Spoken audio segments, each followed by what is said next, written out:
दोस्तों, अगर आप ऑलरेडी एसआईपीज कर रहे हैं या एक नई एसआईपी शुरू करने का सोच रहे हैं तो ये वीडियो आपके लिए एक्सट्रीमली इंपॉर्टेंट वीडियो है, क्योंकि इस वीडियो में मैं आपको एक एसआईपीज का ऐसा कॉन्सेप्ट सिखाने वाला हूं जो शायद आपने सुना ही नहीं होगा। इसको कहते हैं cross over point of SIPs. Extremely important concept है और अगर आप छोटी एसआईपीज से बड़ी वेल्थ बनाने का सोच रहे हैं लॉन्ग टर्म पीरियड में, तो ये क्रॉस ओवर पॉइंट समझना एक्सट्रीमली इंपॉर्टेंट है। अगर आपने ये पॉइंट नहीं समझा तो क्या होगा ना, आप एसआईपीज में भारी मिस्टेक्स करोगे, अनटाइमली एसआईपीज को एग्जिट कर दोगे, लॉसेस भी हो सकते हैं। एंड दैट्स व्हाई इस वीडियो में मैं आपको क्रॉस ओवर पॉइंट का extremely important concept with data के साथ दिखाने वाला हूं। अगले 5 से 6 मिनट में आपको एक्सट्रीम क्लैरिटी हो जाएगी कि एसआईपीज में क्या मैजिक है जिसकी वजह से छोटी एसआईपीज से भी बड़ी वेल्थ बनाई जा सकती है, प्रोवाइडेड आप ये कॉन्सेप्ट को अच्छे से समझें। मेरा नाम है राहुल जैन, मैं हूं एक सेबी रजिस्टर्ड रिसर्च एनालिस्ट। अपनी इंडिपेंडेंट रिसर्च करता हूं और आपके साथ इस YouTube चैनल, Facebook चैनल के माध्यम से एक्सट्रीमली सिंपल लैंग्वेज में फ्री में आपके साथ शेयर करता हूं। अगर आप चैनल पे नए हैं तो वीडियो को फटाफट से लाइक करके थैंक यू लिख दीजिएगा और चैनल को सब्सक्राइब कर लीजिएगा। आपके सब्सक्रिप्शन मेरे लिए और मेरी टीम के लिए मोटिवेशन बन जाते हैं। तो चलिए वीडियो की शुरुआत करते हैं। सबसे पहले मैं आपको एसआईपी का क्रॉस ओवर का कॉन्सेप्ट समझाना चाहता हूं। तो देखिए, मैं ईटी मनी पे गया, यहां पर मैंने एक सिंपल एसआईपी का कैलकुलेटर लिया है। ठीक है, 20,000 रुपए की पर मंथ एसआईपी मैं अगर करता हूं 20 साल के लिए, और अगर मैं एज्यूम करता हूं expected rate of return is 12%, हर साल 12% का अगर मुझे रिटर्न बनता है तो कुछ कैलकुलेशन ये ऑटोमेटिकली मुझे करके देता है। अब यहां पर देखिए आप, कितनी टोटल वैल्यू बनी मेरी 1.84 करोड़ की। मेरा टोटल इन्वेस्टमेंट कितना हुआ 48 लाख का, और मेरा रिटर्न कितना बना, एस्टिमेटेड रिटर्न 1.36 करोड़ का। ठीक है, अब यहां पर एक ग्राफ देखिए आप। ये ग्राफ आपको क्या दिखा रहा है कि जो ब्लू लाइन है, जो ब्लू कलर है, ये दिखा रहा है कि आपने कितना इन्वेस्टमेंट करा है, और येलो ये दिखा रहा है कि आपके कितने रिटर्न्स बने हैं। ठीक है, ओवरऑल अगर हम देखें तो हमने कितना इन्वेस्टमेंट करा 48 लाख का, और हमारे रिटर्न्स, एस्टिमेटेड रिटर्न्स कितने निकल के आए 1.36 करोड़, मतलब 3 टाइम्स। ठीक है, तभी तो मेरा 1.84 करोड़ का यहां पे कॉर्पस बना। अब आता है क्रॉस ओवर कॉन्सेप्ट जो लोगों को मालूम ही नहीं है। देखिए, मैं अगर आपसे पूछूं कि इस पूरी ग्राफ में क्या पैटर्न आपको दिख रहा है, आप कहोगे राहुल भाई ऐसा हो रहा है कि एक पॉइंट के बाद येलो जो बार है ये बढ़ रही है तेजी से, और जो ब्लू बार है वो उतनी तेजी से नहीं बढ़ रही है। ठीक है, अब आप देखिए, मैं आपको यहां पर लेके चलता हूं। मान लीजिए 7 साल का अगर मैं इन्वेस्टमेंट मान के चलता हूं, अगर मैंने 7 साल के लिए इन्वेस्टमेंट किया होता तो मेरा टोटल इन्वेस्टमेंट अमाउंट ब्लू बार आपको दिख रही है 16,80,000 रुपए, और मेरे एस्टिमेटेड रिटर्न कितने बनते 8,96,000 रुपए, 8,96,000 रुपीज। मतलब क्या हुआ कि इन्वेस्टमेंट मेरा ज्यादा है और रिटर्न्स मेरे कम हैं कंपैरेटिवली। कब? 7 ईयर्स के पीरियड में। अब यहीं पे आप जैसे जैसे मैं आगे बढ़ूंगा आपको पता लगेगा कि मेरे रिटर्न्स अब तेजी से बढ़ रहे हैं और मेरा जो इन्वेस्टमेंट है उतनी तेजी से नहीं बढ़ रहा है, क्योंकि मेरा एसआईपी तो कांस्टेंट है ना, 20,000 रुपए पर मंथ जो मैं कर रहा हूं वो तो उसी स्पीड से बढ़ेगा हर साल, वो तो उसी स्पीड से जा रहा है। ठीक है, लेकिन आप देखिए, जब आप 11 साल के यहां पास पहुंचते हैं तो 11 साल में क्या होता है, एक मैजिक होना चालू होता है। 26,33,000 का यहां पर एस्टिमेटेड रिटर्न है मेरा आफ्टर 11 ईयर्स, और मेरा टोटल इन्वेस्टमेंट है 26,40,000। मतलब ये 11 साल पे क्या होता है, मोटा मोटा मेरा इन्वेस्टमेंट और मेरा रिटर्न्स उस पॉइंट पे जाके बराबर हो जाते हैं।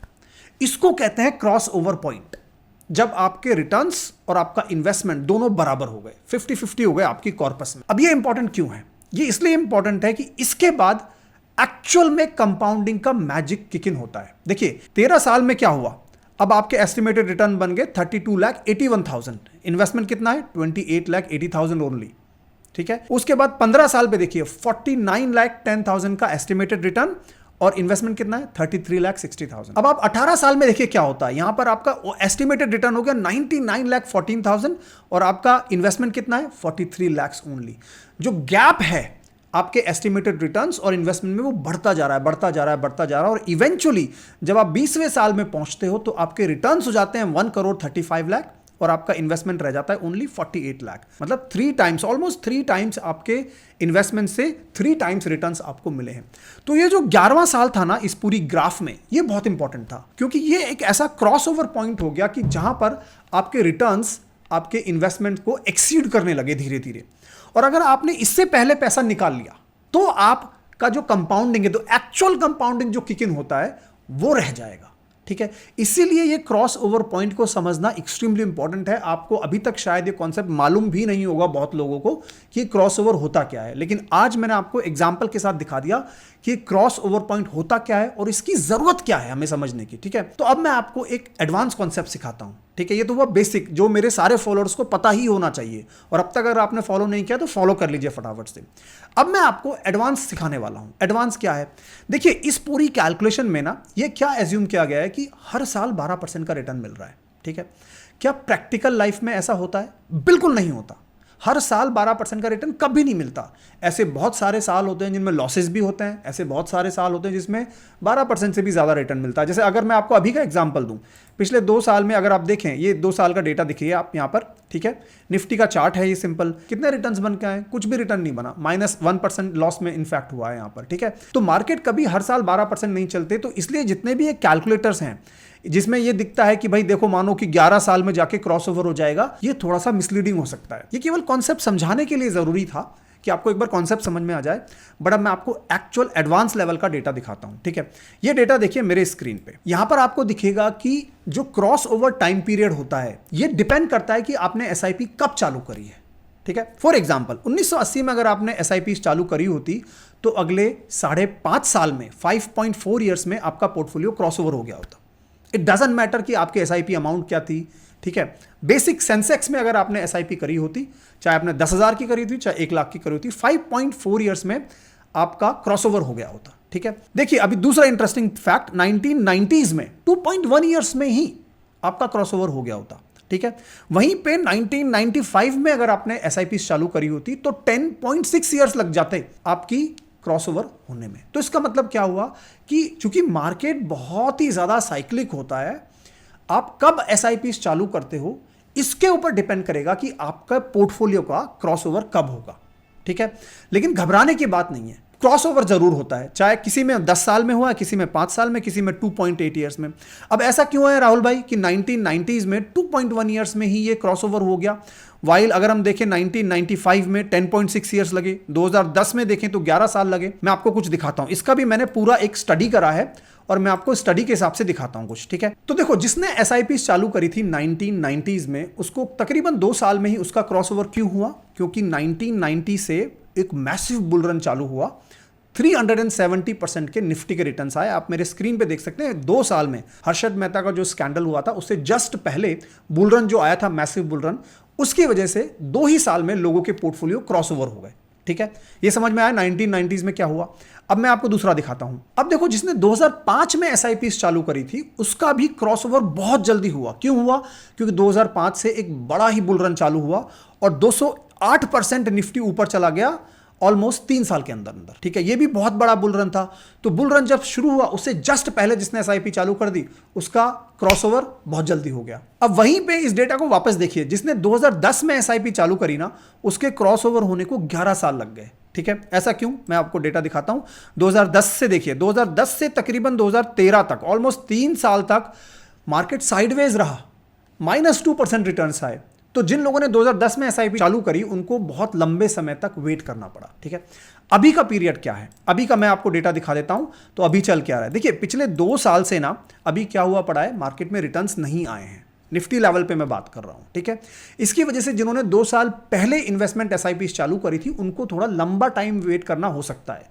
लेकिन अब अगर हम देखें, मान लीजिए अगले 1 साल में या 2 साल में अगर बुल रन चालू होता है, मुझे नहीं पता कि चालू होगा कि भी नहीं होगा, लेकिन एज्यूम करके चलते हैं कि 2 साल में चूंकि कुछ रिटर्न नहीं आए तो हो सकता है मार्केट थोड़ा थोड़ा रैली दिखाने लगे 1 साल बाद, 2 साल बाद, 3 साल बाद, पॉसिबिलिटीज हैं। राइट, तो जो नई एसआईपी करने वाले इन्वेस्टर्स हैं उनके लिए आज बेहतरीन मौका हो सकता है अगर अगले 2 साल या 3 साल में एक बड़ा बुल रन आ जाए तो। मैं ये नहीं कह रहा आएगा कि नहीं, बट ये आपको डेटा पॉइंट से समझना चाहिए। इसका 30 सेकंड में अगर कंक्लूजन निकाल के दूं तो ये कंक्लूजन निकल के आता है कि पहली बात तो जब तक आपके पोर्टफोलियो में क्रॉसओवर नहीं हो जाता ना तब तक एसआईपी रोकने का तो बिल्कुल मत सोचिएगा मेरे हिसाब से। ठीक है, और दूसरा पॉइंट ये कि छोटी एसआईपी से बड़ी वेल्थ बनाने के लिए आपको टिकना पड़ेगा। देखो 1, 2 साल, 3 साल में एसआईपीज वेल्थ बनाए नहीं बनाए कोई गारंटी नहीं है, मार्केट्स के ऊपर डिपेंड करता है। 1990s में ऐसा हुआ कि बन गई वेल्थ, मार्केट बहुत ऊपर गया अचानक से, कोविड के बाद अचानक से मार्केट ऊपर गया तो वेल्थ बन गई। ठीक है, ऐसा हमेशा होगा जरूरी नहीं है। ठीक है। अब आप मुझसे पूछोगे राहुल भाई इनमें भी अगर large cap, mid cap, flexi cap, small cap वगैरह देखें तो उसमें कौन सी एसआईपीज में जल्दी से क्रॉसओवर हुआ है। तो उसके लिए इंटरेस्टिंग डेटा पॉइंट आपके स्क्रीन पे है। आप देखेंगे कि ये डेटा है 2010 से 2026 तक का, 16 साल का डेटा है। ये 40 साल का डेटा नहीं है, 16 साल का ही डेटा है, बट 16 साल का भी काफी बड़ा डेटा सेट होता है। इसमें लार्ज कैप की अगर मैं बात करूं तो 11.1 ईयर्स लग गए हैं क्रॉसओवर होने में, ठीक है। मिड कैप की एसआईपीज में 5.1 ईयर्स में ही क्रॉसओवर हो गया है। स्मॉल कैप में और भी जल्दी, सबसे जल्दी 4.9 ईयर्स में ही क्रॉसओवर हो गया है। और फ्लेक्सी कैप में 8 साल लगे हैं क्रॉसओवर होने में। अग्रेसिव हाइब्रिड फंड में 11.4 ईयर्स लगे हैं क्रॉसओवर होने में, ठीक है। और आप इनके एसआईपी रिटर्न्स साथ में देख सकते हैं 11.3, 15.5, 15.3, 12.1, 11.0, ठीक है। लेकिन अब आप बोलोगे यार small cap and mid cap तो जबरदस्त है, इनमें अगर हम एसआईपीस करते हैं तो डेटा हमें दिखा रहा है कि इनमें जल्दी क्रॉसओवर हो जाता है। बिल्कुल हो जाता है डेटा के हिसाब से, पिछले 16 साल के हिसाब से। लेकिन आप ये भी बात मान के चलिएगा कि इनमें जब मार्केट गिरता है तो बहुत तेजी से गिरता है, ठीक है। आप यहां पर देख सकते हैं वर्स्ट फॉल कितना हुआ है, स्मॉल कैप में सबसे ज्यादा हुआ है, 43% हुआ है। मिड कैप में 36.1% हुआ है, लार्ज में भी ऑलमोस्ट उतना ही हुआ है, 36.7, ठीक है। सेकंड वर्स्ट फॉल कितना हुआ है, थर्ड वर्स्ट फॉल कितना हुआ है, देखेंगे ऑलमोस्ट स्मॉल कैप में सबसे ज्यादा फॉल हुआ है अगर हम हिस्टोरिकली देखें, और अभी एग्जैक्टली वही हो रहा है। मैं जब ये वीडियो रिकॉर्ड कर रहा हूं स्मॉल कैप ऑलमोस्ट अपने पीक से 23% गिर चुके हैं, ठीक है। मिड कैप भी अराउंड 14-15% गिर चुके हैं, निफ्टी भी ऑलमोस्ट 13-14-15% गिर चुके हैं, डिपेंडिंग ऑन आप कब देख रहे हो वीडियो है, ठीक है। पॉइंट सिंपल है कि अगर आप मिड कैप और स्मॉल कैप में चाहते हैं इन्वेस्ट करना तो करिए, ठीक है। एलोकेशन अपना प्रॉपर रखिए और ये मान के चलिए कि यस एसआईपीज का क्रॉसओवर मिड कैप और स्मॉल कैप में जल्दी होता है हिस्टोरिकली, बट उसमें अगर आपको मार्केट अगर गिरेगा तो आपको घबराना भी नहीं है, क्योंकि लोग घबरा जाते हैं। अभी मुझे इतने सारे मैसेज आ रहे हैं कुछ पिछले दिनों में कि राहुल भाई एसआईपीज तो काम ही नहीं कर रही हैं, क्या करें हम, एसआईपीज को रोक दें, बहुत डर लग रहा है। कुछ लोग बोल रहे हैं कि म्यूचुअल फंड्स में तो बनते ही नहीं है पैसे, ये तो फालतू का डेटा दिखाते रहते हैं। देखिए मैंने एक पॉडकास्ट किया था गजेंद्र कोठारी जी के साथ, वो मेरे पॉडकास्ट चैनल पे है, गुड टू ग्रेट जो चैनल है उस पर है। उन्होंने 62 करोड़ का पोर्टफोलियो बनाया है। उनको टोटल 2010 में आई थिंक उन्होंने इन्वेस्टमेंट चालू किया था, if I remember it correctly.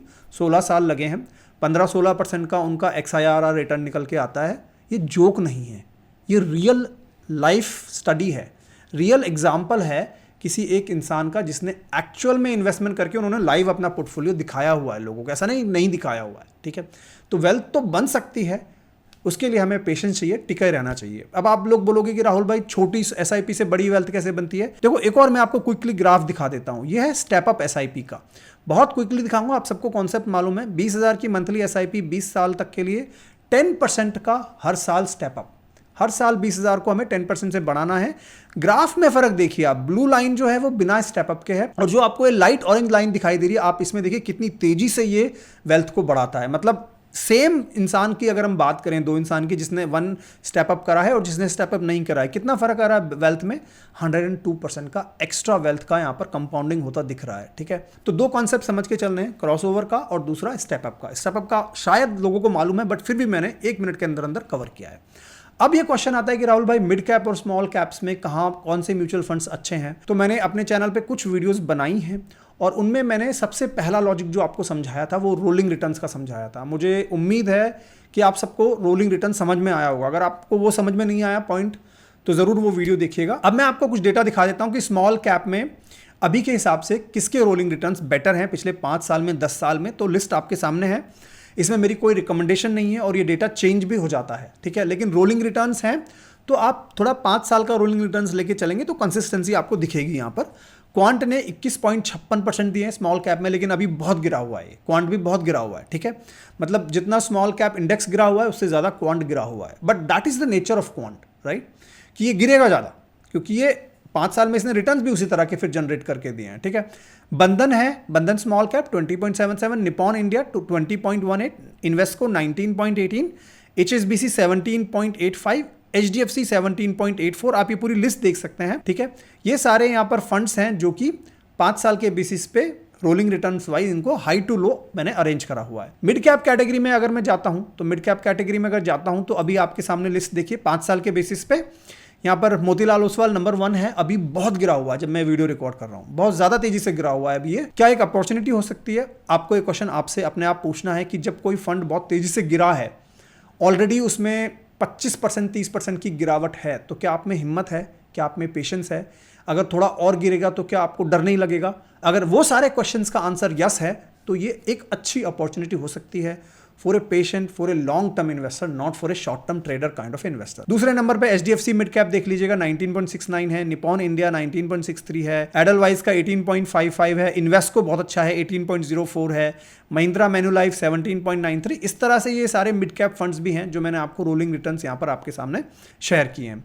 तो इस तरह से SIPs के बारे में आपको सबसे पहली चीज़ जो समझनी है वो है क्रॉस ओवर पॉइंट, दूसरा स्टेप अप और तीसरा रोलिंग रिटर्न्स। 3 चीज़ों को समझना है और समझ के मार्केट में डटे रहना है। घबराने की बात नहीं है, अगर मार्केट गिर रहा है तो गिरने दीजिए। जितनी ज़्यादा आपके पास अगर कैपिटल है तो SIPs करिए, अपनी इनकम अगर आपकी बढ़ी है तो उसमें से ज़्यादा सेव करके ज़्यादा से ज़्यादा इन्वेस्ट करने की कोशिश करिए।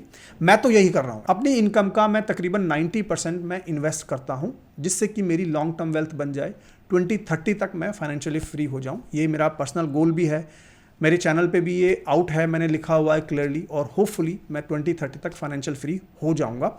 ये वीडियो में आपको नया कॉन्सेप्ट सीखने को अगर मिला है तो वीडियो को जल्दी से जल्दी सबके साथ शेयर करो, कमेंट्स में एक थैंक यू लिख दो, मेरे लिए मेरी टीम के लिए मोटिवेशन होता है। और चैनल को अगर अब तक अपने सब्सक्राइब नहीं किया है तो फटाफट से चैनल को सब्सक्राइब करो। 2 और चैनल्स हैं, अगर आप मुझे इंग्लिश में सुनना चाहते हैं तो इंग्लिश का एक अलग यूट्यूब चैनल है, उस पर आप सब्सक्राइब कर लीजिए।